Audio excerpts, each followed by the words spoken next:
Reading Genres Outside My Comfort Zone, Part 1. Today's book is Pygmalion by George Bernard Shaw.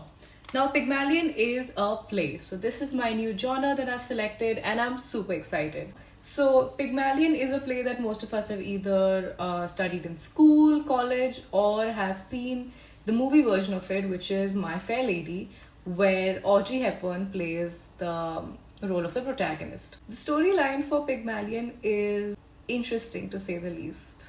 We have three protagonists. We have Eliza Doolittle, who is a flower girl who sells flowers in the market. She speaks in a very peculiar way. She's not someone you would say belongs to the upper class.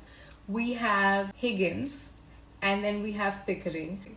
Both of them are English academians, and they make this wager on whether they can make a lady out of Eliza Doolittle. So the book follows the entire process of them finding her in the market, making this wager, taking her in to stay with Higgins and teaching her the mannerisms of an upper class lady so she can fit into society, taking her to social settings where she's seen to be interacting with other upper class women and fitting in with them to see whether she has learnt the right mannerisms or not. So in the process, we see a lot of character development for all characters involved. Now, the main themes that I did notice in this book were, of course, elitism, classism, sexism, the usual that you do expect from a classic and from plays written the last century. What stood out to me, of course, were a number of different themes. First of all, it's easy to read. It definitely has humor elements, and it has a lot of parallels that it draws to reality. It's incredibly relevant even in today's times. We have a lot of gender roles that show up very evidently throughout this play, whether it's about men being able to treat women as objects to take in or as pets to train and then send out to test.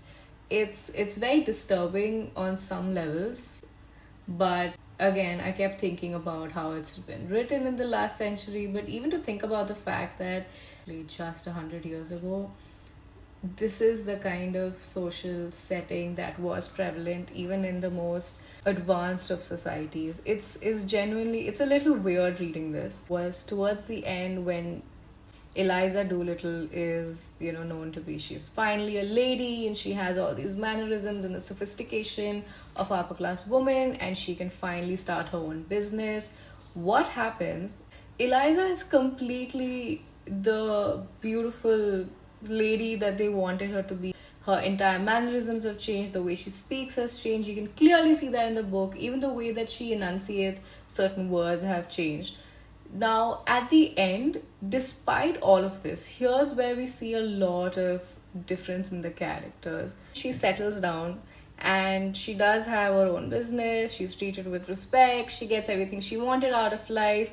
However, something that she does fail to get is, well, at least partially fails to get, is respect from Higgins, who continues to treat her as beneath him, whereas Pickering, the other academian, the English academian, who always joined Higgins in these ventures but didn't fully behave as rudely, to say the least, treats her with respect like he always has. Something that really struck out to me in this entire book is that towards the end, you can see how much the characters have changed, and Eliza continues to just get treated so disrespectfully by the person who trained her, that is Higgins, and she just gets frustrated towards the end. You can see the amount of frustration she has, and she says this one sentence that really stood out to me, which is, if I can't have kindness, I'll have independence.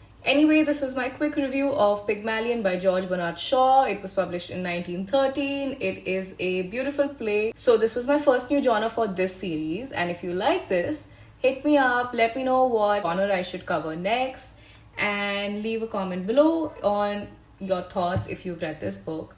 And until our next episode, I will see you in 5.